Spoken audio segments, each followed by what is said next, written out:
There is an old thought experiment called the Ship of Theseus, and it goes like this. Let us suppose after a great battle, the ship of Theseus is parked at a harbor, and it is going to stay there as a museum piece for people to visit. But as the years go by, one at a time, the boards on the ship begin to rot. And so, one at a time, the boards are then replaced with ones that are not rotting to keep the museum open.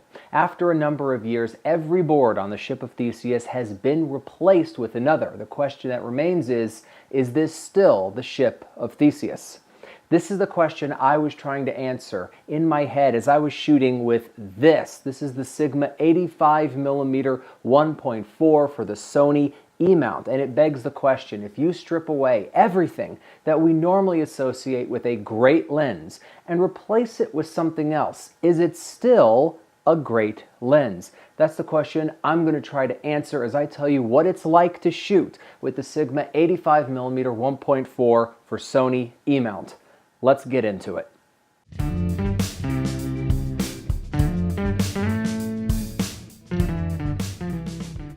So, I've been preparing this video for a little while. This is the Sigma 85mm 1.4 for the Sony E-mount. It is big, it is awkward to hold, it is hefty and weighty, and the question on everybody's mind is it worth it? Because this guy is only $1,200, and it is specifically there to steal business from the Sony 85mm G Master. And the question is it worth it? So let's take a look at this lens, specs about it, what it's like to actually shoot with it, example images from those shoots, and then I'm going to give it a totally important and not at all arbitrary rating.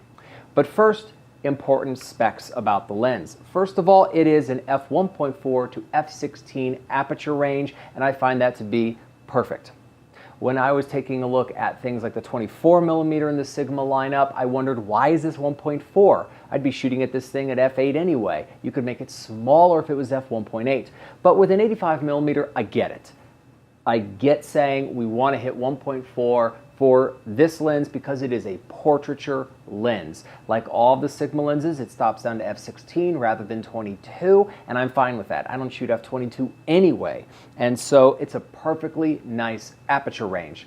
Next, it is a 9-blade aperture, so it's going to produce some really beautiful background defocused areas, and it does, which is fantastic to see.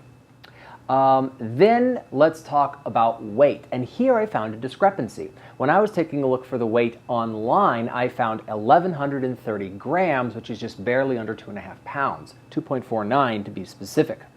And I took out my trusty digital scale in my kitchen and I weighed it. No caps, no lens hood. And I got 1,212 grams, 1.2 kilograms, which is actually 2.67 pounds, even heavier than the official specs. And this is just a big lens to work with as a result, because a lot of that is front heavy as well. It's not back heavy like working with this Sony G Master, which is lighter but is also shorter, which means you're holding that less awkwardly. So now let's take a look at some of the things that this does have spec-wise. First, build quality. Fantastic build quality. The material is good, it feels nice in the hand, it feels well constructed. The manual focus ring with about a 160-degree angle of view is really nice and really smooth to work with. No resistance at all as you're working with it, but it doesn't feel like it's going to slip out of place. So very well done there. Next, we do have focus distance on it. I love that. And a hyperfocal calculator. One of those things that you just never expect to see on an 85mm prime, but there it is. And it gives you f8 and f16. The 35mm only gives you f16. This gives you both. When are you going to use a hyperfocal calculator with an 85mm prime? I'm not sure, but this has it. I have the same complaint with this hyperfocal calculator that I have with their others, which is, sure, you give me f16, you can't give me anything dimmer because there is nothing dimmer. You don't give me anything brighter than f8, and I'm fine with that. When are you going to use hyperfocal calculation brighter than f8? But why is f11 not listed on the barrel? Did you run out of room? You found that you couldn't put in a smaller font? What's the idea? But it is there. Manual focus and autofocus switch. Of course you have no stabilization switch. There's no stabilization in the lens. You have no aperture ring, and I wanted that.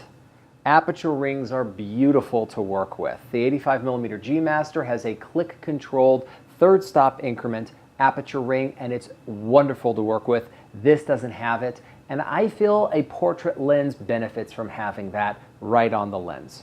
So that's a shame that we don't get that. Another thing this doesn't have, of course, is a true native focusing system. As I've said before, the Sigma lenses are not native. Native has a very specific definition. It doesn't mean that it locks onto the camera. It means that when you use this lens, the lens is actually designed to operate in conjunction with the focusing system of the camera. This is at its core a Canon lens with a Sony adapter built into it. It is not as fast as a native lens, and that's a shame. But is it really meaningful? Probably not. And the reason is this is a portrait lens. I don't need my serious focusing speed in a portrait lens. So that's probably something I can live without. What is nice about the construction is they went out of their way for good materials. It is a thermally stable composite material, as with the other Sigma art lenses, so it works in more extreme cold and heat than other lenses. Now, how often am I going to be shooting portraits in extreme cold and heat? Not that often, but it has it, and that's cool. The lens mount itself, here's something that's different. The lens mount is brass on this because that's going to be able to hold its weight better. Notice no tripod collar on the lens. They're assuming when you put this on a tripod that it's going to hold perfectly well at the lens mount position, and they made that brass in order to make that more stable over time. When we talk about the glass elements, we have one aspherical lens element and two SLD or super low dispersion glass elements to control chromatic aberration, to control color, and of course with aspherical lens elements to make sure that you have light hitting the edges side to side without vignetting. And the optical quality is gorgeous. That's one thing you will not hear me complain about here. It is wonderful image quality, sharpness is there, color saturation is there, color quality is there, chromatic aberration is kept to absolutely the minimum. The imagery off of this lens look fantastic. So with all of that put into play, at the end of the day with the ship of Theseus, we've removed all of these boards, we've put other boards in. Is it the same ship? Is it worth it? And I have to say no. I'm just going to give you the end of this video at near the beginning, and I hope that you still enjoy it and keep watching it, but in the end, I did not enjoy shooting with this lens. And that's a key thing for me. Yes, the imagery was great, but I put it down before halfway through the shoot and picked up the Sony G Master 85mm instead and said a sentence I've never said before, which is, I need to switch to the G Master because it's smaller and lighter. It was awkward to work with. It was uncomfortable to handhold. Yes, I could have gone onto a tripod, but I like shooting portraits in a handheld position for the ability to do some back and forth with my subject. It just wasn't a comfortable experience.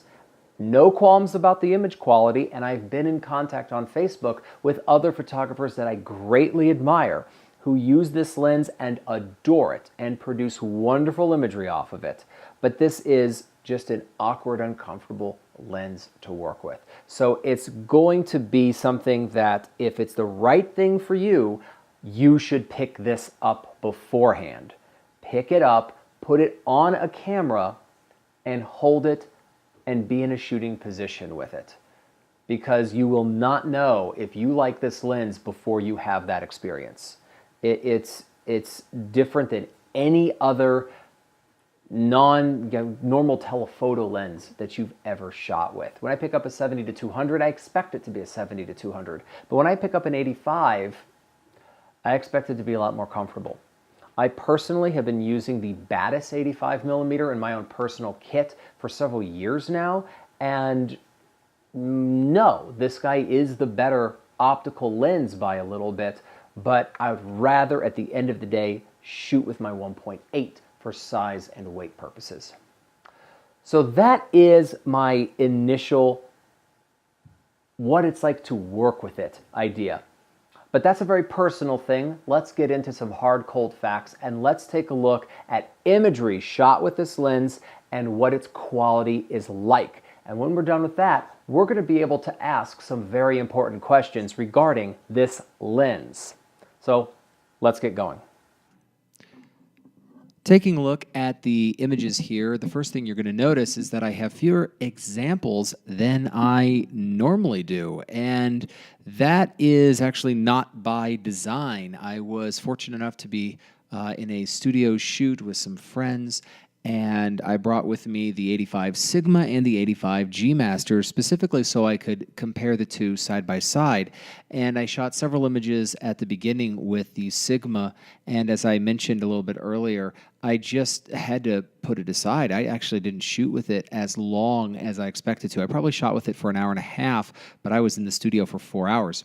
So first thing we're going to do is compare two images. Now on the left here, we have an image shot with the G Master, and on the right is the Sigma.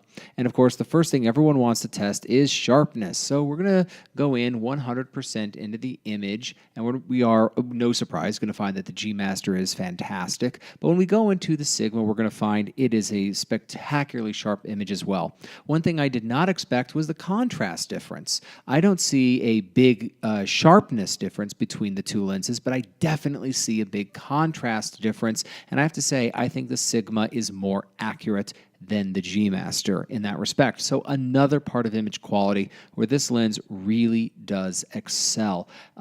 This is the more accurate way that the shot looked in a contrast sense. So really an interesting result there, though I was happy with sharpness from both lenses. Here we're dealing with how much contrast we can actually record with the image. And of course, it's a lower contrast native image, but once we actually shoot a high contrast shot, it really does pick up the ability to pull a lot of contrast into the shot and work with it beautifully and maintain detail in highlights and shadows, both in that first example and here.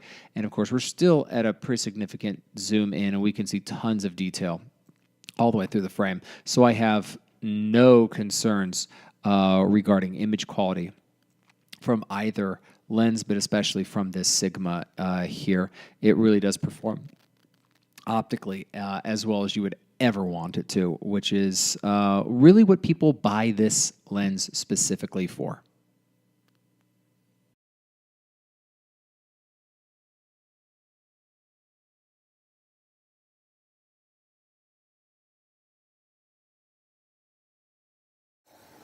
No.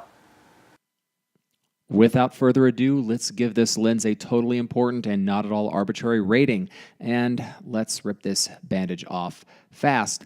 In the beginner category, ease of use is a 1 out of 5 for the same reason that size and weight is a 1 out of 5. It's big, it's bulky, it's ungainly, and it's heavy. And since it's an 86mm front end, you can't even put a UV filter onto it very easily. Flexibility, of course, suffers as well. I'm going to give this a 2 out of 5. It's big, it's a prime lens, and it's just not super easy to shoot a variety of things for a beginner. Growth potential, of course, is high. It is a prime lens. It's a very bright aperture.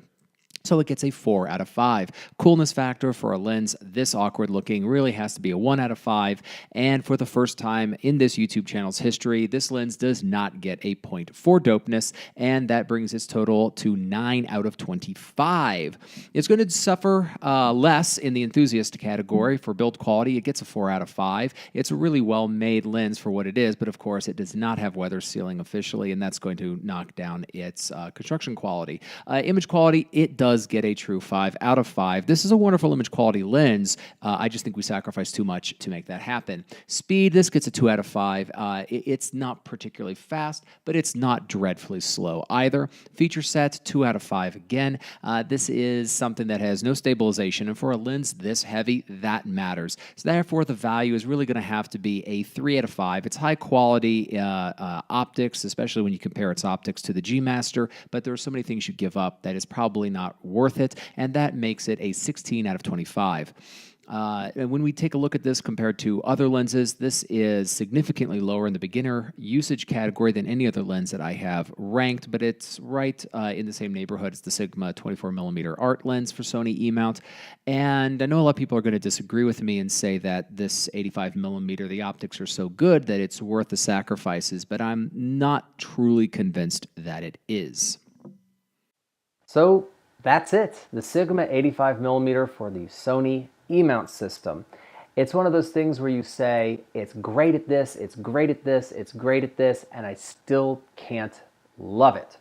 I know that this is a lens that a lot of people are fanatical about. I know it's a lens that a lot of people produce beautiful imagery from. And I know that I'm going a little bit against the grain here by saying that in the end, I just can't love it. And I wanted to love it. But really, at the second I picked it up on my camera, I knew I couldn't love it. But that was my takeaway. Did I miss something that was important to talk about regarding the lens? Is there a lens that you want me to take a look at and examine? Have you shot with this lens and had a different experience that I did? Get in the comments. I'd love to hear about it. In the meantime, give us a like, give us a subscribe. It's free. You knew that. I very much appreciate it if you do. And of course, have a wonderful day. Take care.